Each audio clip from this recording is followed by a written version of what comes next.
اگر شوہر بیوی کو اپنے ماں باپ اور رحم کے رشتوں سے کاٹ دے، اگر بیوی اپنے ماں باپ اور شوہر کے ماں باپ اور ان کے رحم کے رشتوں سے کاٹ دے اور بیوی کو ماں باپ کے گھر نہ،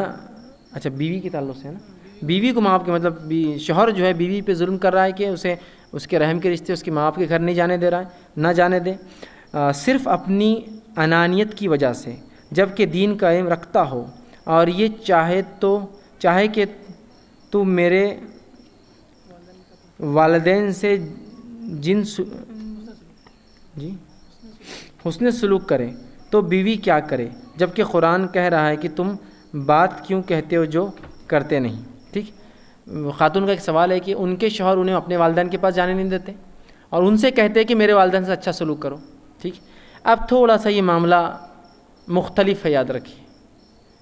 عورتوں کے لیے جو شادی شدہ ہے، شادی شدہ عورت کے لیے اللہ اور اس کے رسول کے بعد اس کے والدین نہیں ہیں، اس کا شوہر ہے، یہاں ریپلیسمنٹ ہو جاتا ہے تھوڑا سا۔ یہ فرق انشاءاللہ 27 کے دن جو میرا عنوان نکاح سنت نکاح ہے اس میں بتاؤں گا میں۔ جو شادی شدہ عورت ہوتی ہے اس کے لیے اللہ اور اس کے رسول کے بعد والدین نہیں ہیں، شادی کے بعد اس کے ماں باپ کی جگہ اس کا شوہر آتا ہے۔ اطاعت میں یاد رکھیے، والدین کا مقام اپنی جگہ ہے، سمجھ رہے ہیں، والدین کا مقام ویسا ہی ہے جیسا ہے، لیکن اطاعت اور فرمانبرداری اب شوہر کی کریں گی، والدین کی نہیں،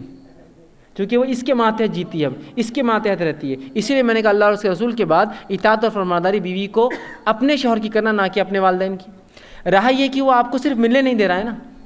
آپ والدین کے لیے دعا کر سکتے ہیں یہاں سے بیٹھے بیٹھے، فون پر بات تو کر سکتے ہیں نا۔ ٹھیک ہے، آپ کا دل چاہتا ہے، میں بھی چاہتا ہوں کہ آپ جائیں، لیکن نہیں چاہتا ہے وہ، تو آپ فون پہ بات کر سکتے ہیں، بات چیت کر سکتے ہیں، نیٹ کے ذریعے کانفرنس آج کل ماشاءاللہ آسانی سے ہوتی ہے، ویڈیو کانفرنسنگ ہو سکتی ہے، اس کے ذریعے آپ باقی ذرائع استعمال کر سکتے ہیں، ایسا تو نہیں۔ لیکن اگر آپ اس کی نافرمانی کریں گے تو یہ بہت خطرناک مسئلہ ہو جائیں گے، یاد رکھیے۔ اس لیے کہ چونکہ آپ اس گھر میں نہیں رہتے ہیں، آپ کی کفالت آپ کا شوہر کرتا ہے، آپ اس کے ماتحت ہیں، اس کی اطاعت آپ پر اب لازم ہے۔ ہاں یہ الگ بات ہے کہ اگر 100% وہ کہے کہ والدین کے پاس نہ جائے تو آپ پھر سوچیں کہ مسئلہ کیا ہے۔ لیکن آپ کا جو سوال ہے کہ جو خود کہتے ہو کرتے نہیں، مطلب خود میرے کو میرے والدین کے پاس نہیں جان دے رہے اور میں ان کے والدین سے اچھا سلوک کروں، تو یہ اصول آپ کا یہاں غلط ہوگا۔ اگر وہ آپ کے والدین کے پاس نہیں بھی جانے دیتا تب بھی اس کے والدین کے ساتھ آپ اچھا سلوک ہی کریں گے۔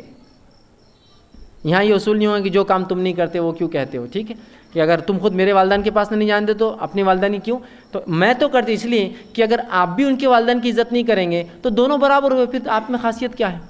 وہ مجھے گالی دے اور میں اس کو گالی دوں، دونوں برابر ہیں۔ وہ مجھے گالی دی اور میں نے جواب نہیں دیا، میں الگ ہوں اس سے،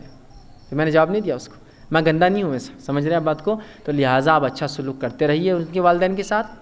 ان کو تاکید کیجیے، نصیحت کیجیے، ان کو والدین کے حق بتائیے اور کہیے کہ مجھے تھوڑا موقع دیا کیجیے تاکہ میں بھی کچھ خدمت کر لوں، ملاقات کر لوں، وہ خوش ہو جائے۔ اور ایسا نہیں تو میں سمجھتا ہوں آپ کو جانے نہیں دے رہے، ان کو آنے نہیں دے رہے، ایسا تو نہیں نا، گھر پہ بلا لیجیے